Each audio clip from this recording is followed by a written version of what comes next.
Laure, il y a quelques mois, m'a dit Cyril, ce serait bien que tu nous fasses un thème Feeling Good. Ça va, Laure, c'était Feeling Good? Merci pour votre énergie, merci d'être Feeling Good, mais j'ai pris une note en réécoutant cette vidéo. C'est à un moment donné, quand j'arrive sur la plage, je sais pas si vous avez noté, je dis rien ne s'est passé comme prévu. Petite phrase comme ça. Et c'est la vérité absolue, c'est que la traversée de la Manche à la nage, rien ne s'était passé comme prévu. Ça vous parle, les entrepreneurs, ces derniers mois, ces dernières années, hein? Alors, parler de la clé du succès, c'est facile. Moi, j'ai mon mentor. Et la clé du succès, c'est simple. Il y a juste à regarder sur Google. OK, Google. J'écoute vos téléphones, pensez à ceux qui sont connectés. Parce qu'en général, ils me répondent. Et je demande à Google, c'est quoi finalement l'équation du succès? L'équation de la réussite. Et puis globalement, on va trouver un peu de compétences, mais surtout beaucoup de mindset. Le mot un peu à la mode, l'état d'esprit. Confiance en soi, persévérance et motivation. Et ben voilà, c'est pas compliqué. Les clés de la réussite, elles sont là, elles sont écrites. Il n'y a plus qu'à, comme on dit. Sauf que moi, ça c'est moi, avec le bonnet. C'est à cause de ça que j'ai plus de cheveux aujourd'hui, on va mis un bonnet, et voilà, du coup, plus de pilosité sur le crâne. Eh ben, quand je suis né, c'était pas mon vocabulaire, c'était pas dans mon ADN. Vraiment. Parce que mes amis dans la cour d'école, qui m'ont connu en école primaire, quand ils m'ont vu faire ça, et qui m'avaient perdu de vue, ils m'ont tous dit après, merci les réseaux sociaux, Facebook, Doc, Cyril, ils m'ont trouvé, ils m'ont tous dit, c'est pas possible, c'est pas toi. Si, c'est moi. Pourquoi? Parce que quand j'étais petit, j'étais bourré de doutes. Vraiment. Et eux peuvent en témoigner. Quand j'étais petit, j'étais très inconstant. Et ça, c'est un de mes traits de caractère. Je suis quelqu'un qui n'est pas très constant. Pourquoi? Parce que j'aime bien les opportunités, j'aime bien divaguer, j'aime bien laisser mon esprit vagabonder, etc. Donc j'étais, vous savez, au fond de la classe, à la place de la maîtresse, elle me regardait, moi j'étais au fond de la classe à droite. Et je regardais dehors, donc à la fenêtre, et puis voilà, je papillonnais. Et d'ailleurs, à la fin du trimestre, peut mieux faire, inconstant. Et puis en plus, je suis quelqu'un qui est plutôt passionné, qui est amoureux en général de la nature, amoureux de ce qu'il y a autour de moi, ce qui explique aussi le deuxième trait de caractère. Mais voilà, je suis plutôt quelqu'un qui prend les choses à l'instant T. Ça, c'était moi petit. Pour faire l'enduroman et battre le record du monde, finalement, il faut du talent, il faut des prédispositions, et puis voilà, l'affaire est pliée. Ça, c'est moi. Ça vous parle, les sportifs, la VO2 max?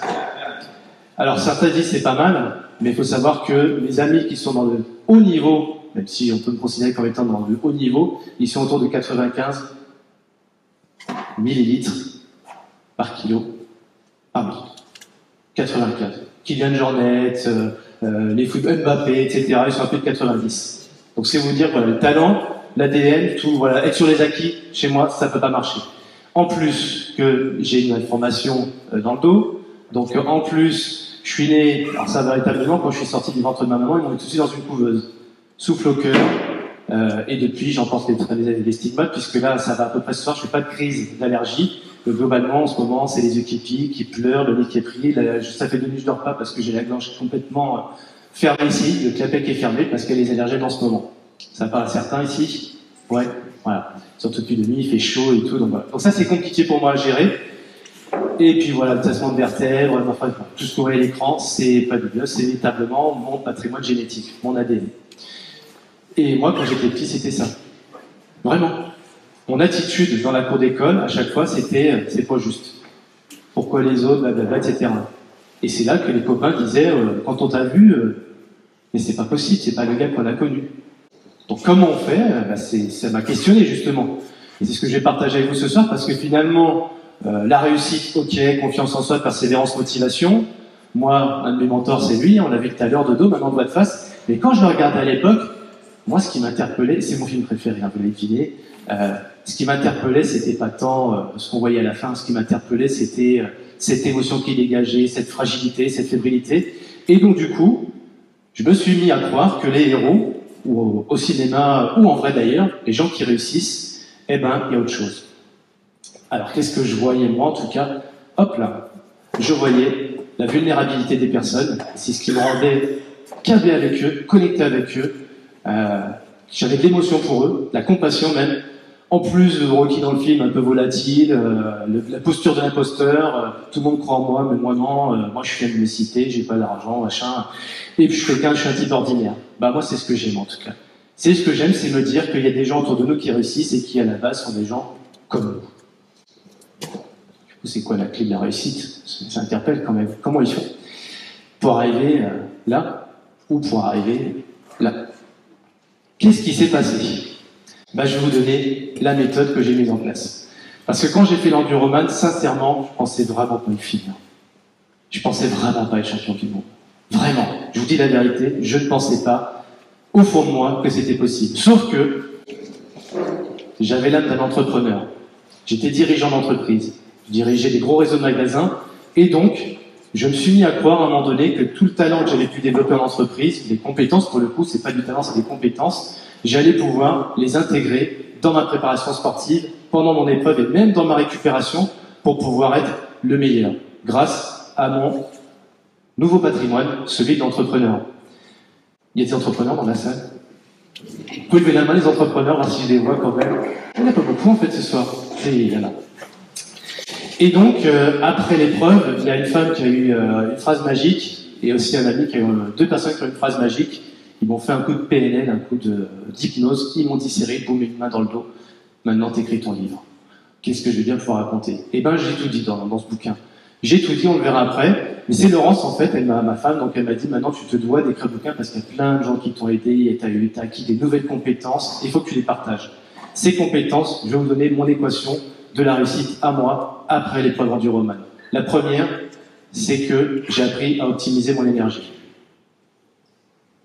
Je vous laisse un temps de réflexion pour vous poser la question, vous, en tant qu'entrepreneur, en tant que sportif, en tant que mari, en tant que femme. Il faut de la performance aussi dans le couple, n'est-ce pas? Est-ce que j'ai la bonne énergie pour être bien câblé avec les personnes avec lesquelles je suis dans l'instant présent pour vraiment être ultra connecté, performant et grande écoute, et après capacité d'assimilation, capacité de restitution, et faire du win-win, faire la création de valeur, etc. L'optimisation de l'énergie. Et la deuxième, c'est ce qui mène à l'attitude mentale. Parce que quand on optimise son énergie, on gère son mental. On a la bonne attitude mentale. On ne s'énerve pas, on ne s'agace pas, on est présent, on est connecté avec les personnes, on est là. L'attitude mentale, la capacité à être concentré dans l'instant présent sur ce qu'on a à faire, et pas forcément, je ne sais pas si ça vous parle ce que je vais vous dire, ben là je suis avec vous, peut-être que certains pensent à la soupe ce soir, d'autres pensent à rentrer à la maison parce qu'il y a les enfants, ou certains pensent à ce matin quand ils sont passés qu'ils sont fâchés avec monsieur ou madame, ah mince, demain je suis parti vite ce matin, je n'ai pas passé un bon moment, et puis je pense à ça toute la journée, je reviens, donc on est un peu dans le passé, et parfois on est un peu connecté dans le futur. Donc, optimiser son énergie, c'est être en capacité de pouvoir être là, tout de suite et maintenant, juste précis, dans le moment qu'on est en train de passer. Et ça, je me suis posé des questions, comment on fait? Et le troisième pilier pour réussir et atteindre ses objectifs, c'est la maîtrise de ses émotions. Il y avait marqué sur le bus, je ne sais pas si vous avez remarqué, le premier qui s'énerve a perdu. C'était le driver de toute l'équipe. Et y compris le mien. On a 60 heures d'effort à faire ensemble. Le coach mental avait dit, c'est de la haute performance, c'est de la haute précision, vous êtes comme une équipe de Formule 1. Pas droit à l'erreur. L'erreur, à la limite, on va pouvoir les gérer quand il y en a, quand il y a des imprévus. Par contre, vous n'avez pas le droit de vous énerver. Vous n'avez pas le droit de vous agacer. Vous n'avez pas le droit de partir en live, etc. Ça, c'est interdit. Donc, on l'avait écrit en gros sur le bus. Et je pense souvent des équipes sportives, dans les vestiaires, souvent c'est écrit d'ailleurs. Parce que des valeurs, le droit de faire, pas le droit de faire, etc.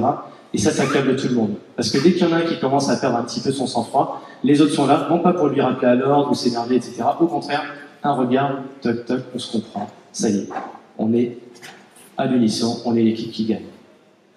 Maîtriser ses émotions, c'est fondamental. Alors, au cœur du triangle, il y a quoi? C'est très simple. C'est d'une banalité déconcertante. Pourquoi je fais les choses? Est-ce que je dors bien?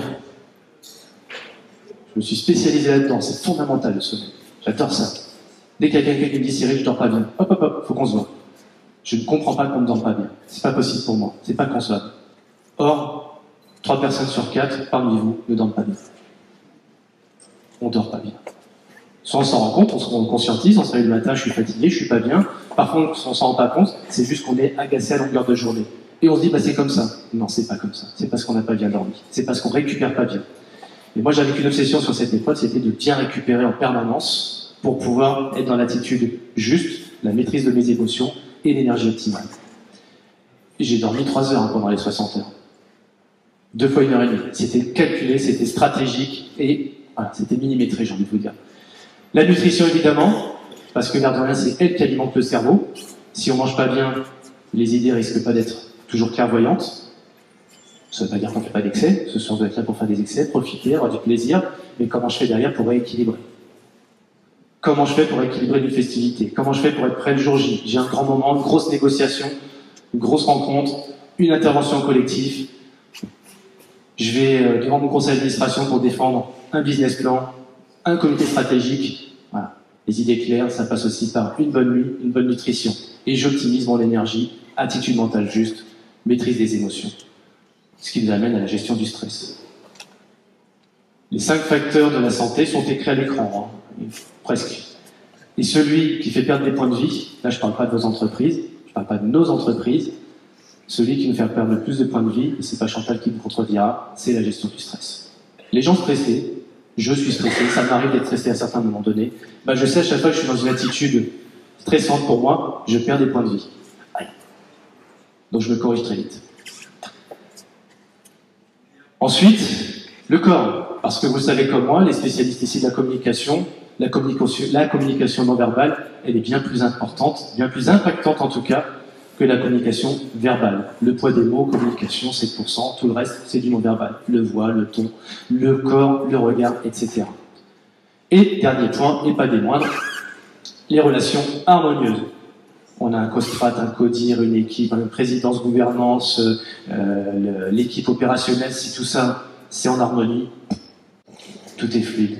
On s'entoure des bonnes personnes, des personnes clés, des personnes stratégiques, des compétences évidemment, mais je pense qu'on est tous d'accord pour nous dire que depuis 2 ans, 3 ans, on veut surtout des soft skills.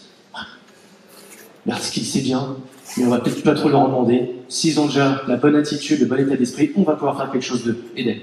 Vous êtes d'accord avec ça? Hein, ça, j'entends plus ça dans nos entreprises.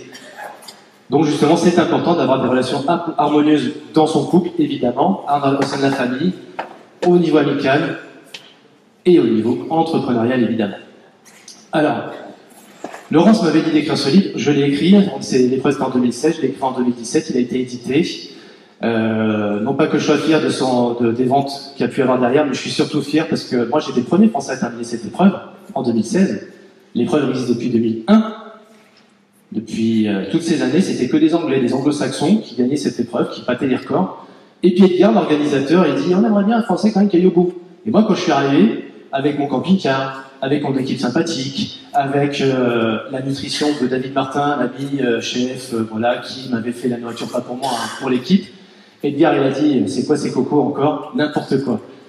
Avec beaucoup de dédain, les Anglais. Hein. Et puis pour le coup, bah, le résultat, vous le connaissez. Donc on a fait un travail très sérieux, mais on ne s'est pas toujours trop sérieux non plus. Donc dans ce bouquin, je raconte pourquoi, le sens, le pourquoi. Je raconte le comment, évidemment, et puis après, je raconte l'aventure. Et moi, ce qui me plaît dans ce bouquin, c'est les témoignages des femmes. Ah, j'ai acheté ce bouquin pour mon mari, parce qu'il y a des vrais projets, il a des vrais rêves, et tout, etc. Je vais lui faire plaisir. Mais je vous rassure, il y a aussi des hommes qui m'achètent le bouquin, pas pour eux, pour leur femme. N'est-ce pas, Franck? Parce que leurs femmes aussi peuvent aller dépasser leurs limites, atteindre leurs objectifs et faire des épreuves sportives, ou pas que, qui font rêver. Voilà, on se sent vivant quand on fait du sport, on se sent vivant quand on atteint nos objectifs. Et ça va aussi dans l'art, la musique, etc. Alors, le sportif, j'en ai coaché, évidemment, et suite à ce bouquin, il y a Lionel qui m'appelle un jour. Lionel, il me dit « Bonjour, je suis stéphanois, j'ai bien aimé ton bouquin, tu m'as l'air un peu psychorigide. » Si ça me fait plaisir, ok, je suis assez... j'ai mis de la rigueur dans mon organisation, mais moi, vous l'avez compris, je suis pas quelqu'un de rigoureux, je suis quelqu'un qui est un peu volatile. Pour autant, j'ai mis beaucoup de conscience dans cette préparation, dans le bouquin aussi. Et Lionel, je le prépare, il y a le Covid entre-temps. Je le coach, sur tous les aspects qu'on vient de voir. Et entre-temps, le record a été battu par un Belge, puis après par un Indien. Et donc Lionel fait l'épreuve en plein Covid, entre deux. Et il bat le record du monde. Le record du monde est à nouveau français, donc je suis content et heureux d'avoir pu accompagner Lionel sur ce projet-là. Les entrepreneurs ne fonctionnent pas comme les sportifs. Pourquoi? Il faut être lucide là-dessus, parce que souvent on fait les parallèles entre le sport et l'entreprise. Ok. Mais l'entrepreneur, c'est tous les jours la compétition, premièrement. Et il y a quelques éléments que je voudrais partager avec vous. Le premier, c'est l'insécurité financière. Le premier point de blocage des créateurs d'entreprises, voire des entrepreneurs, même quand c'est acquis, même quand tout va bien, point de blocage, l'argent. Or, l'argent, ça empêche de dormir. Ah bah oui, les problèmes de sous, ça empêche de dormir. Pilier de la santé, l'énergie. Ensuite, 42% des entrepreneurs essuient des reproches familiaux quand ils rentrent à la maison. Et tu rentres encore à quelle heure? Et tu rentres pas ce soir? Et patati patata, ça peut être monsieur, ça peut être madame, ça vaut pour tout le monde, évidemment. Et donc, on se sent pas toujours soutenu. Et là, il y a le pilier d'entourage qui en prend un coup. Harmonie, les personnes autour de soi, qui sont les personnes qui nous accompagnent, qui nous apportent de l'énergie, de la confiance. 70% des entrepreneurs manquent de confiance. Cette confiance qui va inhiber 7 personnes sur 10 quand il s'agit de faire évoluer un concept. Coucou Covid. Ton concept, ton modèle économique, il est mort. Ah ouais, mais non, je peux pas faire autrement, je ne sais faire que ça. Eh ben, c'est dommage, parce qu'il faut faire évoluer le modèle économique, il faut faire évoluer son entreprise. Et pour le coup, c'est pas si simple que ça. Donc, ça génère du stress, on perd encore des points de vie pour le coup. Et là, je vous mets un mot, pour moi, important qui vient derrière cet aspect-là, parce que nez dans le guidon, j'entends tout le temps. N'est-ce pas, Chantal? J'entends tout le temps. Et 97% des entrepreneurs font demi-tour face aux peurs. Donc la gestion de la peur. Hop, par rapport à ça, bah, la peur, il n'y a qu'une seule chose qui permet de l'atténuer, de la neutraliser, c'est de ne jamais oublier son pourquoi. Pourquoi je fais ça? Je me réveille chaque matin, j'ai la flamme, je sais pourquoi. Alors ça, ce sont quelques éléments que je voudrais vous partager, mais ça c'est moi aussi. Dans la voiture, il y a moi. Et là, c'est le choc. Parce que je me rends compte à ce moment-là que d'être dirigeant, entrepreneur, salarié, c'est top. Mais quand tu es entrepreneur à ton compte et qu'il t'arrive ça, et que tu n'as pas prévu ta prévoyance, et que tu n'as pas prévu ta mutuelle, et que tu n'as pas prévu ta santé financière de façon plus globale, t'es mal. Alors là, j'étais mal physiquement parce que j'ai 4 cervicales cassées. Je suis mal financièrement. Heureusement, je suis pas mal au niveau familial, mais ça a mis beaucoup de problématiques dans ma situation amoureuse et de couple. Alors déjà, j'ai fait 3 moralités, mais je me suis posé des vraies questions. Qu'est-ce qui fait qu'un entrepreneur, le jour où ça lui arrive, c'est bien beau le sport, etc., ok, j'ai le mindset, etc., mais par contre, si ça m'arrive, il faut que je me sécurise. Et là, je me suis dit, Cyril, le cerveau, comment il fonctionne? Je suis spécialisé en sophrologie pour comprendre les processus que l'on a vus liés à des stades qu'on a vus tout à l'heure. Et comment faire pour rebondir après l'échec aussi? Parce que l'entrepreneur, c'est celui qui rebondit quand il y a l'échec. Il faut aller à l'échec d'ailleurs. Et quand il y en a des comme ça se coupe plus que dans la tête, ça se coupe de partout là. Alors, je vais vous donner une courbe qui est extrêmement simple.